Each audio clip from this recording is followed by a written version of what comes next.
खटमल और जूं की कहानी। ये कहानी कई वर्ष पुरानी है। उस समय दक्षिण भारत में एक राजा राज किया करता था। राजा के बिस्तर में मंदरी नामक एक जूं रहा करती थी, लेकिन उस बारे में राजा को कोई जानकारी नहीं थी।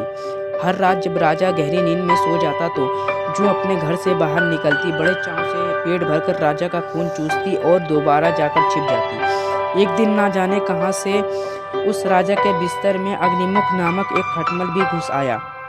जब जूं ने उसे देखा तो उसे बहुत गुस्सा आया कि उसके इलाके में एक खटमल घुस आया है। उसके पास गई और उससे तुरंत वापस जाने को कहा।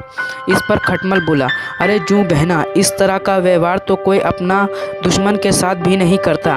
मैं बहुत दूर से आया हूँ और सिर्फ एक रात तुम्हारे घर रुककर आराम करना चाहता हूँ। कृपया मुझे यहाँ रुकने दो। खटमल की बातें सुनकर जूं का दिल पिघल गया। उसने कहा, ठीक है, तुम यहाँ रुक सकते हो, लेकिन तुम्हारे कारण राजा को कोई परेशानी नहीं होनी चाहिए। तुम राजा के आसपास भी नहीं जाओगे। जूं बहन, बहुत दूर से आया हूँ और बहुत भूखा हूँ। वैसे भी हर रोज़ कहाँ राजा का मीठा खून पीने का मौका मिलता है। मुझे आज रात राजा के खून का स्वाद चखने का मौका दे दो। खटमल ने विनती करते हुए कहा। जूं खटमल की बातों में आ गई और उसने उसे राजा का खून चूसने की इजाज़त दे दी।